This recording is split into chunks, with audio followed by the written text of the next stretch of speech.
Again, this is Mr. Jarrett, and we are currently working on our introduction unit to solid modeling. And in this activity, we are still focusing on finding out what is the most efficient way of drawing these shapes. So are we going to be drawing it from the top view, from the front view, or from the right side view? Keeping in mind that we want our origin located right where this red dot is at the very end. So I did print this piece of paper out for you. You should be trying to think through what these different views would look like and sketch this in here. So you should find out that the top view is probably the best view. So I have this drawn for you. Here is our front view. So our origin's right here. And you can see that it just has a little box. Well, that box is actually this angled cutout here. So that doesn't really help us. From our side view, once again, we have a little box. That is that wall right there. We can't necessarily see that angled cutout. So the view you want to draw this from is your top view. Okay, right here is our origin. We can see those angles, and that's going to allow us to kind of extrude up, and extrude up, leaving us this cutout. So that would be the most efficient way of doing this. So you can see that over here, I have one extrusion and one cut, but there's other ways that you can do this as well. I'm going to actually do this in a different way, which is the way that I would recommend you doing it. Okay, so I'm going to start out by making a new sketch, or a new part, sorry. And I'll change my units to inches if they are already. So IPS. Go to the Sketch tab, select Sketch, and this time I'm going to select the top plane. So that's different. Make sure you select the top plane. Then here I am going to get the rectangle tool. The corner rectangle is what I want. Select my origin, and I'll draw up to the right because it shows that the origin is in the bottom left-hand corner.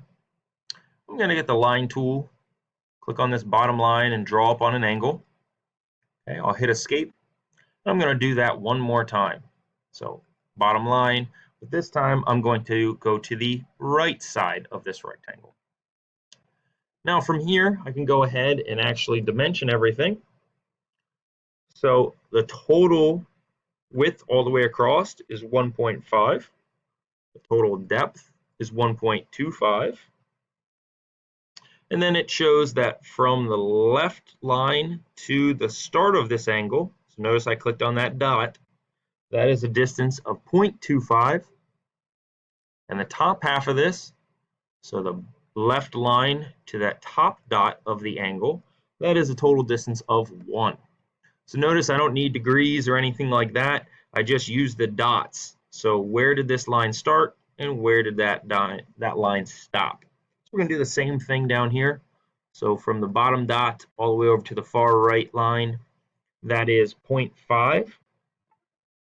And it shows that from the bottom line up to the top dot, or endpoint, is a total distance of 0.75. And I know those are hard to see there. They are slightly grayed out, but they're kind of hanging out there and hanging out right there. Okay, so now I have all of that dimensioned. Now I'm going to be extruding up. So I am drawing down here at the bottom. So I'm going to extrude this piece and this piece up first. Notice that is a total distance of 0.75.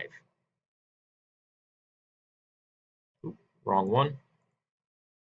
So I'll go to the Features tab and hit Extrude. And I want to select in this region and this region. And I'm going to go up a total distance of 0.75. And hit the green check. So it's going to look a little weird right now because there's no middle. But once I hit the Extrude button again, it's going to give me that warning to pick an existing sketch. So I'll hit the drop down again, and sketch. Now this time I want the middle region, and the middle region only. And checking back at my paper, it shows that from the bottom up to here is a total of 0.5.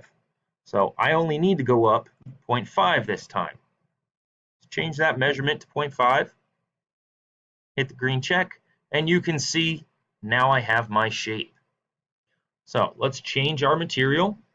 So right click, and this is ABS PC. So ABS PC, which is a default. Okay, and that is actually clear plastic. So now we'll go to evaluate mass properties, and this is going to have a tiny mass of 0.05 pounds, and that's because it is clear plastic. It's almost like a milk jug, kind of. So 0.05 pounds. If you got that, you can save this activity as the assignment name, and you can move on to the next assignment. If you did not get that mass, please go back, edit your sketch or your extrusions, problem solve until you have that correct mass.